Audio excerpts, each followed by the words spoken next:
جن لوگوں نے کہا کہ آدم علیہ السلام کی تخلیق سے پہلے عرش پر لکھا ہوا تھا لا الہ الا اللہ محمد رسول اللہ، یا کہ اللہ کے رسول صلی اللہ علیہ وسلم کی نور کو سب سے پہلے پیدا کیا، یہ لوگ قرآن اور حدیث کا واضح طور پر انکار کرنے والے ہیں۔ یہ مسلمانوں کا شیوا نہیں ہے، یہ کفار مشرکین کی عادت ہے کہ کسی کو کسی کے مرتبے سے زیادہ بڑھا کر کے بولے۔ اللہ سبحانہ تعالیٰ نے سورہ بقرہ کے اندر فرمایا کہ میں نے آدم علیہ السلام کو اپنے ہاتھ سے پیدا کیا اور وہی سب سے پہلا انسان ہے۔ تو آدم علیہ السلام کے بارے میں پتہ چلا کہ پہلا انسان ہے، تو رسول صلی اللہ علیہ وسلم جو لاسٹ میں آئے وہ پہلے کیسے ہو گئے؟ تو یہ شیطانی وسوسہ ہے، لوگوں کو قرآن و حدیث کے نام سے دھوکے میں ڈال رکھا ہے۔ رسول صلی اللہ علیہ وسلم نور نہیں تھے، عرش الہی پہ لا الہ الا اللہ محمد رسول اللہ نہیں لکھا ہوا تھا، یہ غلط بات ہے، صحیح حدیث نہیں ہے، ضعیف ہے، موضوع ہے، منکر ہے، خود سے بنا کر کے بیان کیا کرتے ہیں کہ رسول صلی اللہ علیہ وسلم اگر نہ ہوتے تو پوری دنیا کو نہیں پیدا کرتے، یہ بھی غلط بات ہے، جبکہ اللہ سبحانہ تعالیٰ نے فرمایا وَمَا خَلَقْتُ الْجِنَّ وَالْإِنسَ إِلَّا لِيَعْبُدُونِ، ہم نے جن اور انسان کو اپنے ہی عبادت کے لیے پیدا کیا۔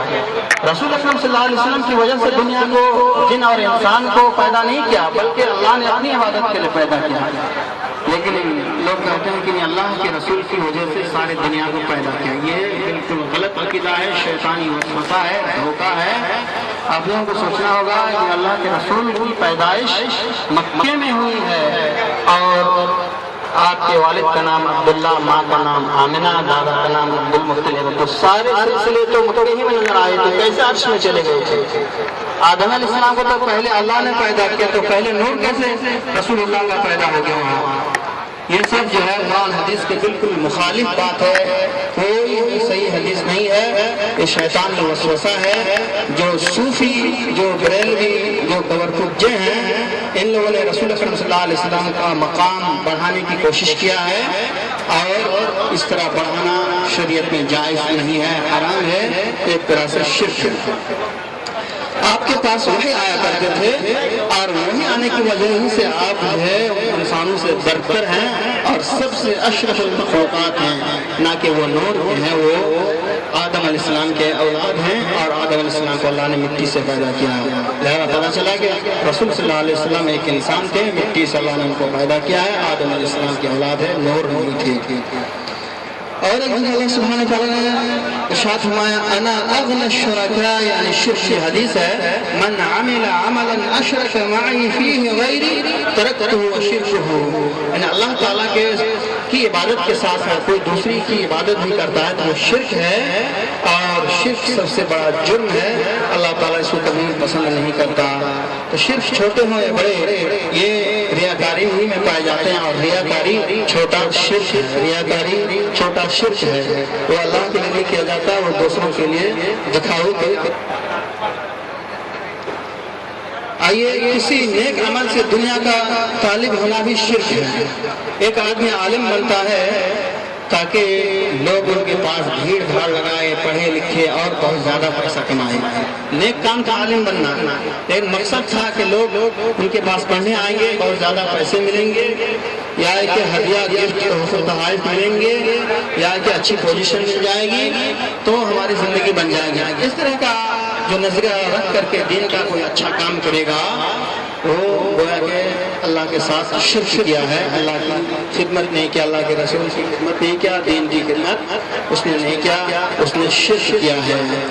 رسول اللہ صلی اللہ علیہ وسلم نے فرمایا تعیس عبد الدینار و تعیس عبد الدرہم تعیس عبد الخمیسہ تعیس عبد الخمیلہ ان عوتی رضیا، دنیا دار لوگ تباہ و برباد ہو، درہم اور دینار کے لوگ تباہ و برباد ہو، اچھی چادر پہننے والے تباہ و برباد ہو، اگر انہیں کچھ دیا جائے تو خوش ہو جاتا ہے، نہ دیا جائے تو ناراض ہو جاتا ہے، جبکہ یہ صفت مسلمانوں کی صفت نہیں ہے۔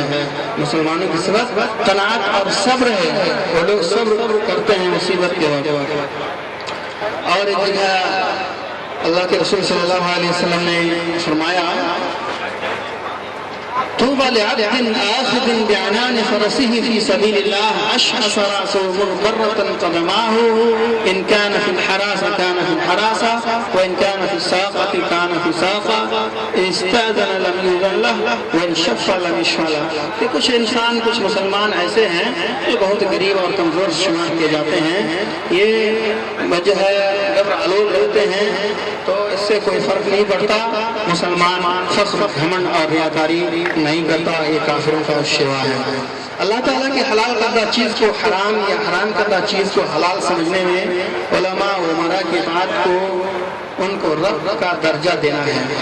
مثلا اللہ تعالیٰ نے کسی چیز کو حلال کیا اور کسی نے اگر اس کو حرام کر دے، یا کہ اللہ نے حرام کیا اور کسی نے اگر حلال کر دے، تو جو کرے گا گویا کہ وہ رب بنا، اور جو اس کی بات کو مانے گا گویا کہ اس نے لوگوں نے اس کو رب بنا لیا.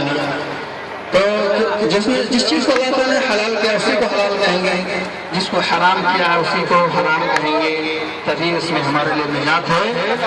اور اس کی واضح دلیل یہ ہے کہ قرآن حدیث میں تو صحیح مسائل موجود ہیں، لیکن قرآن حدیث کو چھوڑ کر کے اپنے اپنے ائمہ کی باتوں کو، علماء کرام کی باتوں کو، پیر مرشد فقیر درویش کی باتوں کو مانتے ہیں. تو اس طرح ماننا گویا کہ اس کو رب بنانا ہے. اور اسی کی قباحت رسول اللہ سبحانہ و تعالیٰ نے قرآن مجید کے اندر اور رسول اللہ صلی اللہ علیہ وسلم حدیث کے اندر فرمایا ہے. چنانچہ اللہ تعالیٰ ارشاد فَلْيَحْذَرِ الَّذِينَ يُخَالِفُونَ عَنْ أَمْرِهِ أَن تُصِيبَهُمْ فِتْنَةٌ أَوْ يُصِيبَهُمْ عَذَابٌ أَلِيمٌ. ان لوگوں کو ڈرنا چاہیے جو اللہ اور اس کے رسول کی مخالفت کرتے ہیں کہ کہیں ان پر عذاب نہ آ جائے، کہیں مصیبت نہ اس پر ٹوٹ پڑے یا وہ فتنے میں مبتلا نہ ہو جائے. تو اس طرح مخالفت کرنے والے رسول اللہ اور اللہ کے فتنہ میں پڑ جاتے ہیں اور اس پر مصیبت آ جاتی ہے. بعض ایمان کا دعویٰ کرنے والوں کی حقیقت، بعض لوگ اپنے آپ کو مومن کہلاتے ہیں لیکن حقیقت میں مومن نہیں ہے. انہوں نے ایمان نہیں لایا بلکہ دکھلاوے کے لیے کام کیا ہے. لہذا کوئی بھی کام اللہ کے لیے کریں گے، دکھلانے کے لیے نہیں کریں گے، اور دکھلانے کا کام شرک ہے. تو اللہ تعالیٰ کے اسماء و صفات کا انکار. اللہ تعالیٰ کے اسماء و صفات قرآن اور حدیث میں بہت سارے ہیں. ایک حدیث میں 99 شمار کیا گیا ہے